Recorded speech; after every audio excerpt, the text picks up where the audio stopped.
आपकी खिदमत में पेश है क्राइम टुडे न्यूज़। मुआशरे की खामियों को सरकारी महकमों की लापरवाहियों को उजागर किया जा रहा है। मैं Mohammed Ghouse, crime today news, Hyderabad. 2017 के जहीराबाद म्युनिसिपल इलेक्शन के बाद चेयरमैन के लिए इंतखाबात हुआ था, जिसमें पहले 2.5 साल का एग्रीमेंट हुआ था। उसके बाद उस चेयरपर्सन की मियाद खत्म होने के बाद फिर से इलेक्शन किया गया, जिसमें एक तरफ कांग्रेस के काउंसलर तो दूसरी तरफ टीआरएस के काउंसलर मौजूद थे। इन दोनों में काफी मुश्किल इंतखाबात हुए, जिसमें वार्ड नंबर 20 के टीआरएस काउंसलर तंजीम शबाना को म्युनिसिपल चेयरपर्सन के लिए सेलेक्ट किया गया। इस मौके पर जहीराबाद में टीआरएस पार्टी की आवाम ने जश्न मनाया। ताजुद्दीन बाबा के साथ मैं Mohammed Ibrahim, crime today news, Hyderabad. से पहले अल्लाह ताला का शुक्रिया अदा करती हूँ। मैं शबाना बेगम के म्युनिसिपल जहीराबाद, केसीआर साहब, महमूद साहब, हरीश राव साहब, बीबी पाटिल, फरीदुद्दीन साहब का शुक्रिया अदा करती हूँ और साथ ही साथ के तमाम काउंसलर जो मुझे तायद किए हैं, जिनमें टीआरएस और मंडलीस के काउंसलर का शुक्रिया अदा करती हूँ।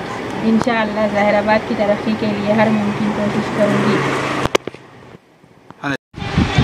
आज जो इलेक्शन हुआ है, ये इलेक्शन ज़िमनी इलेक्शन था चेयरमैन का। ये 2 साल, 2.5 साल का माहिदा था। इसलिए 2.5 साल होने के बाद मोहतरमा चंदुला ने रिज़ाइन किए। रिज़ाइन करने के बाद ये चेयरमैन शबाना बेगम को बनाना था। इसलिए रिज़ाइन होने के बाद चेयरमैन का शबाना बेगम हो गया। इधर कांग्रेस का कैंडिडेट भी बहुत टाइट हो गया।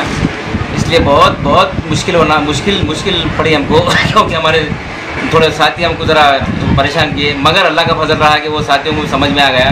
और आज उसका इलेक्शन होने से उनको 11 वोट मिले, हमारे को 16 वोट मिले। हमारी जितनी मेजॉरिटी थी, लास्ट टाइम जितनी मेजॉरिटी थी, उतनी मेजॉरिटी से हम जीत गए हैं। और साथ ही साथ मैं केसीआर साहब का और हरीश राव साहब का और बीबी पाटिल साहब का और फरीदुद्दीन साहब का और मेरे साथी काउंसलर और मंदिस के, खासकर मंदिस के एमएलए साहब जो जहीराबाद तशरीफ लाए थे, भाई सर काउंसलर मोहिउद्दीन साहब, उन्होंने ज़्यादा तवज्जो देकर मेरे को जीतने के वास्ते बहुत ज़्यादा दिलचस्पी लिए हैं।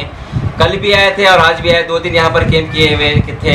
और साथ ही साथ मैं साथी काउंसलर और जहीराबाद के अवाम का भी शुक्रिया अदा करता हूँ, जिन्होंने मेरे लिए दुआ की।